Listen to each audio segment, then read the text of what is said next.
நாங்கள் out of control of Delhi என்று சொல்லுகின்ற ஆற்றல் மிக்க ஒரு தலைவன் இந்தியாவில் யார்?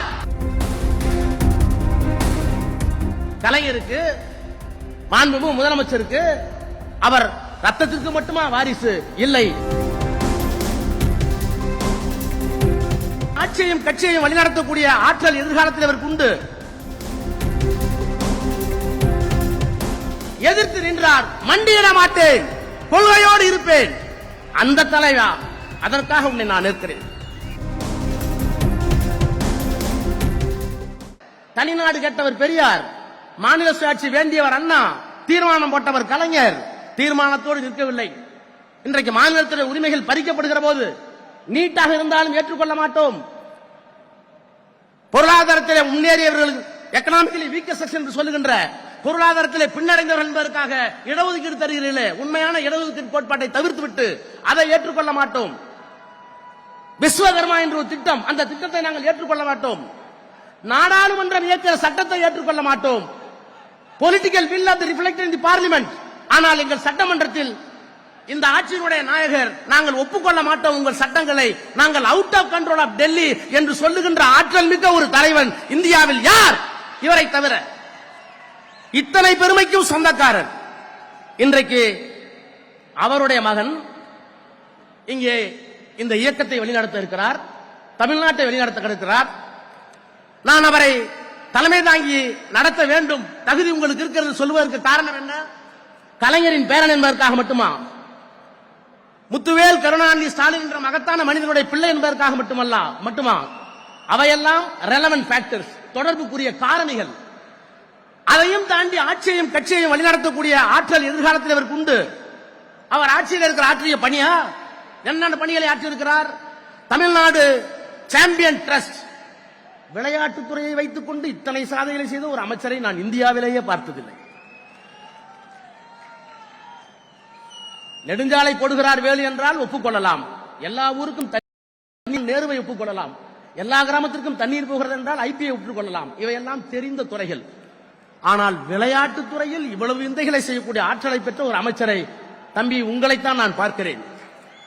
எத்தனை திட்டங்கள்! தமிழ்நாடு சாம்பியன் ட்ரஸ்ட், போட்டிக்கு போவதற்கு முன்பாகவே ஊக்கத்தொகை, தேசிய முதல் ஒலிம்பிக் வரை யார் பதக்கம் பெற்றாலும் அவர்கள் அழைத்து வந்து பதக்கம். எலைட் ஸ்போர்ட்ஸ் பர்சன் ஸ்கீம், உலக போட்டியா ஒலிம்பிக் போட்டியா எல்லா செலவையும் நாங்கள் ஏற்றுக்கொள்கிறோம். இன்டர்நேஷனல் மெடல் ஸ்கீம், 12 லட்சம் ரூபாய் ஒரு வீரனை தயார் செய்வதற்கு. சாம்பியன் டெவலப்மெண்ட், 20 வயதுக்கு உட்பட்டவர்களை எதிர்காலத்திலே தயார் செய்வதற்கு திட்டம். இதையெல்லாம் கூட நான் ஏற்றுக்கொள்கிறேன். சாதாரண சிந்திப்பிலே கூட வந்திருக்க கூடும். தலைவருக்கு பரிசளிக்கிறீர்களே, அவரிடத்திலே சொல்லி இன்னொரு வேலையை செய்தீர்களே. உள்ளாட்சி துறையில் இன்றைக்கு நான் பெரம்பலூரில் இருந்து கிளம்பினேன்.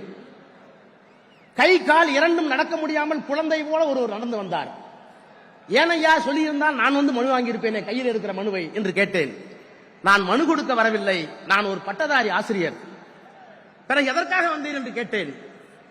ஒரு லேமினேட் செய்யப்பட்ட காகிதத்தை காட்டினார். உள்ளாட்சி அமைப்பில் நான் இன்றைக்கு ஒரு கவுன்சிலராக ஆக்கப்பட்டிருக்கிறேன். அதற்கு காரணம் உதயநிதி ஸ்டாலின் தன்னுடைய தந்தையிடத்தில் சொல்லி எனக்கு வாங்கி கொடுத்திருக்கிறார். நான் பார்க்கிறேன். நொண்டி என்றார்கள், முடம் என்றார்கள், குருடன் என்றார்கள், செவிடன் என்றார்கள். ஐநா மன்றம் அவர்கள் அப்படி சொல்லக்கூடாது, மாற்றுத்திறனாளி என்று சொல்லி சொன்னது. ஐநா சொன்ன அந்த கட்டளையை தமிழ்நாட்டில் இருக்கிற எந்த முதலமைச்சரும் பார்க்கவில்லை, கேட்கவில்லை, நிறைவேற்றவில்லை.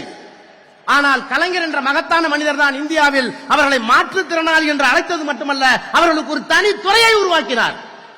அவருடைய பேரன் இன்றைக்கு உள்ளாட்சி அமைப்புகளில் தேர்தல் இல்லாமல் மாற்றுத்திறனாளி ஒரு உள்ளே போகிறார். இப்போது சொல்லுங்கள், கலைஞருக்கு, மாண்புமிகு முதலமைச்சருக்கு அவர் ரத்தத்திற்கு மட்டுமா வாரிசு? இல்லை, அவர்கள் கொண்டிருக்கிற லட்சியத்திற்கு வாரிசு. இத்தனையும் செய்திருக்கிறார் ஆட்சியில். இதற்காக கூட உங்களை நான் தலைவர் என்று சொல்ல எத்தனிக்க மாட்டேன். இவையெல்லாம் எல்லா அமைச்சர்களும் செய்யலாம். உங்களை எங்கே பார்க்கிறேன்? சனாதனத்திற்கு மண்டியிட மாட்டேன் என்று சொன்னீர்களே. உச்ச நீதிமன்றத்திலே ஒரு வழக்கு, இந்தியாவில் 20க்கும் மேற்பட்ட உயர் நீதிமன்றங்களில் வழக்கு. பயந்தாரா? என்ன செய்ய போகிறோம் என்று திகைத்தாரா? சிறை என்றால், சிலுவை என்றால் தூக்கி திரும்பதற்கு எத்தனை பேருக்கு முடியும்? எதிர்த்து நின்றார், மண்டியிட மாட்டேன், கொள்கையோடு இருப்பேன். அந்த தலைவா, அதற்காக உன்னை நான் நிற்கிறேன். பொய்ப்பெட்டி என்றும் பாசறை என்றும் ஆரம்பித்தீர்களே, முரசொலியில் பாசறை பக்கம் யாரு கொடுத்த ஐடியா தெரியலையே. பொய்ப்பெட்டி திராவிட முன்னேற்ற கழகத்தின் மீது, பெரியார் மீது, அண்ணா மீது, கலைஞர் மீது, முதலமைச்சர் மீது, தத்துவங்கள் மீது பொய் புகார்கள், அவதூறுகளை பேசிய நேரத்தில் அதற்கு பொய்ப்பெட்டி என்று பெயர் கொடுத்து நாடறிந்த பேச்சாளர்களை அழைத்து வந்து அவர்களுக்கெல்லாம் விளக்கம் சொன்னீர்களே, அந்த விந்தையை உங்களுக்கு யார் கற்றுக் கொடுத்தது? பாசறை பக்கம், முரசொலியில் கடைசி பக்கம் உழைத்தவர்கள் யார்? அவர்கள் சொன்ன சிந்தனை என்ன?